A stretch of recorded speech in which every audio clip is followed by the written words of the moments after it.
सावन की एक कांवड़ यात्रा और मैं इस वक्त जहां मौजूद हूं, मेरे पीछे ये वही जगह है जहां से कांवड़ उठाई जाती है, यानी कि जहां से पवित्र जल भगवान भोलेनाथ के लिए कांवड़िए उठाते हैं। जो शिव भक्त, जो गंगा भक्त यहाँ से गंगा जल ले जाकर उस शिवालय में या अपने किसी भी प्रतिष्ठित शिवा अर्पण करेगा तो उसकी बड़ी से बड़ी मनोकामनाएं भी पूर्ण होगी।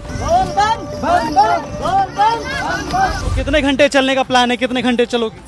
करीब 4 घंटे। एटा जा रहे हैं प्रॉपर एटा। हाँ, भगवान की देन है, भोलेनाथ की। 8 तारीख को यहाँ पर इतना ज़्यादा बवाल मचा, इतनी तोड़फोड़ हुई, सामान पूरा जो है पीछे लाकर इन्होंने जो है हटाया। श्रावण मास में हमारे कावड़ लाने वाले जो शिव भक्त हैं वे तो लहसुन प्याज का भी सेवन नहीं करते। बर्तनों में भी लहसुन प्याज है, सब्जियों में लहसुन प्याज है, उनको भी लहसुन प्याज दिया तो लहसुन प्याज के साथ साथ भाई थूका भी गया होगा। आस्था के इन्हीं नारों के बीच छलकता है कांवड़ का पवित्र जल। फिर सावन में खुलती है दिगंबर और भंगी, नीलकंठ, आदिदेव, पशुपति, भोले भंडारे, हमारे महादेव की नींद। अद्भुत दृश्य है सड़कों पर, क्या बच्चे, क्या बूढ़े, क्या औरत, क्या मर्द, आस्था की लहर पर सवार लाखों भक्त, सबकी जुबां पर एक ही बोल, बोल भोले बोल बम। जय भोले। कहां से हैं आप लोग? अलवर, राजस्थान। राजस्थान से। जय भोले की भैया। तो भैया कहां एटा? ना कोई छोटा, ना कोई बड़ा, ना कोई अगड़ा, ना कोई पिछड़ा, हर कांवड़िया महादेव वाला। कोई अपनी धुन में मस्त तो कोई मजमे की मौज पर सवार, पर सबका एक ही लक्ष्य, अपनी कांवड़ गंगा जल से भर लानी है और महादेव को चढ़ानी है। आप इस भीड़ को देख सकते हैं, यहाँ पर भीड़ ने जल ले लिया है और यहीं से जल लेकर वो अपने गंतव्य तक जाते हैं। आपको बता दें कई सारी मान्यताएं हैं कांवड़ को लेकर, कई सारी अलग अलग कहानियां हैं। कुछ कहानी ऐसी हैं जो त्रेता युग के श्रवण कुमार की है, कुछ कहानी ऐसी हैं जहां पर कहा जाता है कि जब भगवान शिव ने अपने कंठ पर विष जो कि समुद्र मंथन के बाद निकला था वो यहाँ पर रख लिया था, उसके बाद देवताओं ने उसका प्रभाव कम करने के लिए जो है अलग अलग जगह से जो जल है वो लाकर भगवान शिव पर डाला था, उसके प्रभाव को कम करने के लिए। कुछ मान्यता यह है कि जब रावण को पता चलता है, शिव भक्त रावण को पता चलता है कि भगवान शिव के कंठ में जो है विष है, उसके प्रभाव को भी कम करने के लिए वो जो है वो बाकायदा जलाभिषेक करने आते हैं बागपत के एक मंदिर में। वहीं ठीक ऐसे ही कई सारी कहानी, कई सारी मान्यताओं के साथ आज हरिद्वार में इसी जगह से जो है जलाभिषेक करने के लिए जो कांवड़िए हैं वो जल लेकर जाते हैं। देश के कोने कोने से हरिद्वार में हर की पौड़ी पर पहुंचे ये शिव भक्त अब अपने घर की ओर का सफर शुरू कर रहे हैं। मन में शिव नाम की लहर है और कंधे पर माँ गंगा का पवित्र जल, जिसे अपने शिव पर उन्हें अर्पित करना है। तो ये देखिए सबसे छोटे भोले हैं, ये सबसे छोटे भोले, इनके पास भी देखिए ये जल है। ये जल लेके जा रहे हो आप? क्या है इसमें? बोलो जल है। तो ये बताओ, ये जल लेकर जा रहे हो, कुछ मांगा है भोले से आपने? हाँ। क्या मांगा है? नहीं बताते। नहीं बताते? एटा जा रहे हैं प्रॉपर एटा। हाँ, भगवान की देन है, भोलेनाथ की। तो भगवान की देन है, भोलेनाथ की देन है कहते हुए ये एटा की तरफ जा रहे हैं। मैं एक बार इनके पीछे कैमरा में कहूँगा दिखाएं जरा, सुपर फास्ट डाक कावड़ लिखा हुआ है, यूपी 82। जय भोले की भैया। बाकी कोई नहीं आया? मम्मी पापा कोई नहीं आया? नहीं। क्यों? मम्मी आती हैं हर साल, इस साल नहीं आई। इस साल मैं आ गई ना, मैंने बोली थी इसलिए। क्या भोलेनाथ से मांगी है आपने इस बार मन्नत? अपने भाई के लिए मांगी है कि भाई सही सलामत रहे हमेशा। कहीं त्रेता युग के श्रवण कुमार की तरह आज भी बेटा या बेटी अपने माँ बाप को कांवड़ में बैठाकर दर्शन के लिए ले जाते हैं। ऐसा ही एक बेटा हरिद्वार से देवबंद अपनी माँ को ले जा रहा था। पिता के देहांत के बाद कांवड़ की दूसरी ओर जल था। बेटे जो है सब आपको लेकर जा रहे हैं, हरिद्वार लेकर गए हैं। हमें बहुत अच्छा लग रहा है जी। बहुत अच्छा लग रहा है? हाँ जी। खुश हैं आप? खुश है जी। तो बच्चों की ये श्रद्धा भगवान के प्रति, आपके प्रति भी प्रेम देखकर कैसा लग रहा है? बढ़िया लग रहा है जी।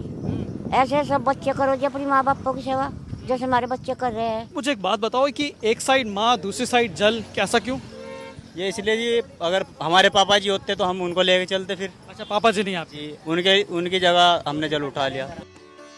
माना जाता है कि हरिद्वार के हर की पौड़ी से उठाया हुआ पवित्र गंगा जल अमृत के समान है, जिसकी हर बूंद में अपने भक्तों की मनोकामना पूरी करने की शक्ति है। ये जो हर की पौड़ी क्षेत्र है, ये वो पावन क्षेत्र है जहाँ पर अमृत की बूंदें झलकी थी, जहाँ पर गंगा की इस धारा की सत्यता, इदम ब्रह्मा इदम विष्णु इदम देवो महेश्वर, इस भाव के साथ जिस जल का हम पूजन करते हैं, इसी जल को प्रतिवर्ष साल में 2 बार करोड़ों शिव भक्त शिवालयों में लेकर जाते हैं, गंगा जल से उसका अभिषेक करें।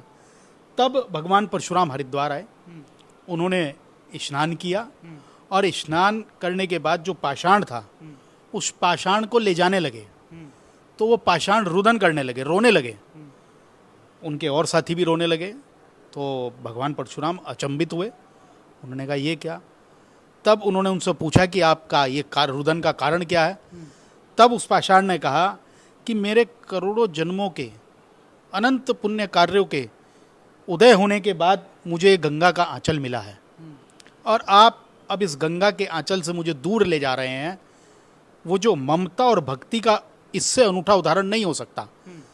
तब उन्होंने उन्हें वचन दिया कि मैं आपको शिवलिंग के रूप में स्थापित करूंगा, जो पूरा महादेव में है, और प्रति सावन मास, जो भगवान शिव का मास होता है, और फाल्गुन की जो शिवरात्रि होती है, महाशिवरात्रि, जो शिव भक्त, जो गंगा भक्त यहाँ से गंगा जल ले जाकर उस शिवालय में या अपने किसी भी प्रतिष्ठित शिवा अर्पण करेगा, तो उसकी बड़ी से बड़ी मनोकामनाएं भी पूर्ण होगी। तो कई सारी मान्यताओं और कहानियों के बीच सबसे बड़ा सवाल ये है कि आखिर हरिद्वार के हर की पौड़ी से गंगा जल ले जाने का क्या महत्व है, यहाँ की अपनी क्या कहानी या मान्यता है। ये परंपरा शुरू हुई है भगवान विष्णु के छठे अवतार भगवान परशुराम के। जब भगवान परशुराम विश्व विजय के बाद अभिषेक करने के लिए और गंगा स्नान करने के लिए पहुँचे, तो उनको प्रभु द्वारा आदेशित हुआ कि वो शिवालय की स्थापना करें, शिवालय की स्थापना कर गंगा जल से उसका अभिषेक करें। तब भगवान परशुराम हरिद्वार आए, उन्होंने स्नान किया, और स्नान करने के बाद जो पाषाण था, उस पाषाण को ले जाने लगे, तो वो पाषाण रुदन करने लगे, रोने लगे। उनके और साथी भी रोने लगे, तो भगवान परशुराम अचंभित हुए। उन्होंने कहा ये क्या? तब उन्होंने उनसे पूछा कि आपका ये रुदन का कारण क्या है? तब उस पाषाण ने कहा कि मेरे करोड़ों जन्मों के अनंत पुण्य कार्यों के उदय होने के बाद मुझे गंगा का आंचल मिला है, और आप अब इस गंगा के आंचल से मुझे दूर ले जा रहे हैं। वो जो ममता और भक्ति का इससे अनूठा उदाहरण नहीं हो सकता। तब उन्होंने उन्हें वचन दिया कि मैं आपको शिवलिंग के रूप में स्थापित करूंगा।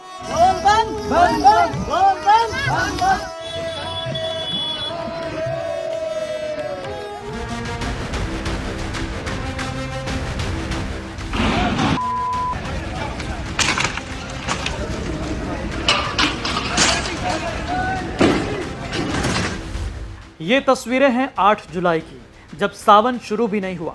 मुजफ्फरनगर के पुरकाजी का ये ढाबा है, श्री सिद्ध बाबा बालकनाथ देव मिलन वैष्णव ढाबा, जहां कांवड़ियों का आरोप था कि खाने में प्याज का टुकड़ा आने से उनकी ये यात्रा खंडित हो गई। फिर क्या, देखते ही देखते कांवड़ियों ने पूरा ढाबा तहस नहस कर दिया। ढाबे में काम करने वाले एक कर्मचारी का पैर तोड़ दिया। मैंने नहीं देखा उसमें, उस थाली में मैंने प्याज नहीं देखा। देखो मैं सच बताऊं तो बस मुझे तो ये था, मैंने ये भीड़ हो रही है, इसे किसी तरह कंट्रोल किया जाए।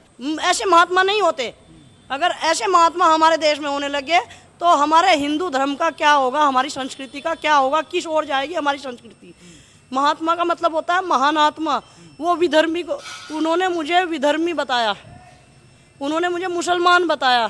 तो कभी कोई ऐसी समस्या नहीं आई थी? कभी भी नहीं हुआ ऐसा जी, कभी भी। हर साल बढ़िया सावन निकले, अब गए पता नहीं क्या हुआ जी, बस टाइम ही था बस खराब। चलो हम लोग झेल गए, आगे से किसी के साथ में भी ऐसा ना हो। इसके खिलाफ या तो होटल बंद करवा देने चाहिए प्रशासन को, जो प्रशासन ने इन लोगों को इतनी छूट दी हुई है। कोई सुनने वाला नहीं, कोई समझने वाला नहीं, चारों ओर सिर्फ तोड़फोड़। उत्पात के बाद से इस ढाबे के मालिक और उनका पूरा परिवार सदमे में है। ये अकेला विवाद नहीं है, कभी नेम प्लेट पर हंगामा तो कभी पैंट उतरवाकर जांच करने की दबंग गई। उस होटल ढाबे की जो संचालिका वो हिंदू हैं, लेकिन इन हिंदुओं ने एक कार्य प्रारंभ कर दिया। ये केवल अपने स्वार्थ तक रहते हैं और इनका स्वार्थ सिद्ध होने में चाहे देश और धर्म को हानि भी हो जाए, उस हानि को नहीं देखते।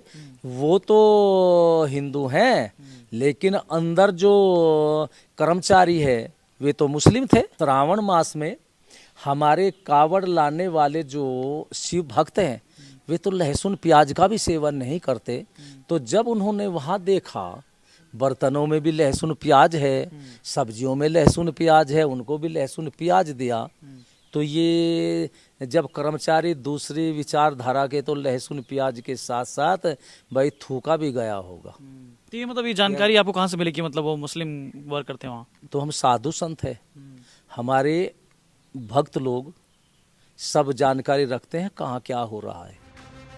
कहीं ढाबे पर तोड़फोड़ तो कहीं कावड़ से टच हो जाने पर बवाल। कावड़ के लिए मरने मारने पर उतारो। कावड़ियों को लेकर चारों ओर से सिर्फ यही एक सवाल कि क्या ऐसे होते हैं शिव भक्त? आखिर कावड़ खंडित कैसे होता है? इसका जवाब हरिद्वार के उज्जवल पंडित ने दिया। देखिए, ये तो सिर्फ एक क्या कह लीजिए कि विवाद का कारण बन गया। गंगा जल कभी अशुद्ध होता है, कभी खंडित होता है।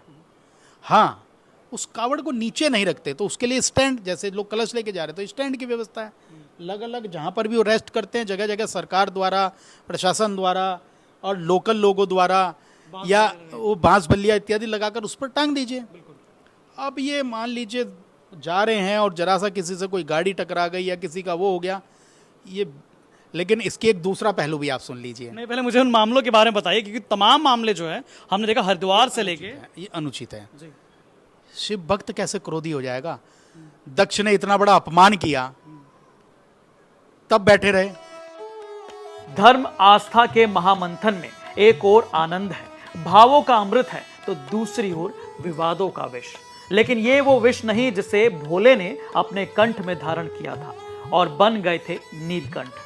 तो हमारी कोशिश थी उन्हीं नीलकंठ के खास मास की ये तमाम तस्वीरें दिखाने की, जिनमें कहीं अगर निराशा है तो उससे बड़ी आसमान भर आशा, सबके कल्याण की, सियासत से इतर आस्था की। हमारे इस सफर और कांवड़ यात्रा पर आप क्या कहेंगे? अपने संदेश भी जरूर भेजें कमेंट बॉक्स में। बम भोले।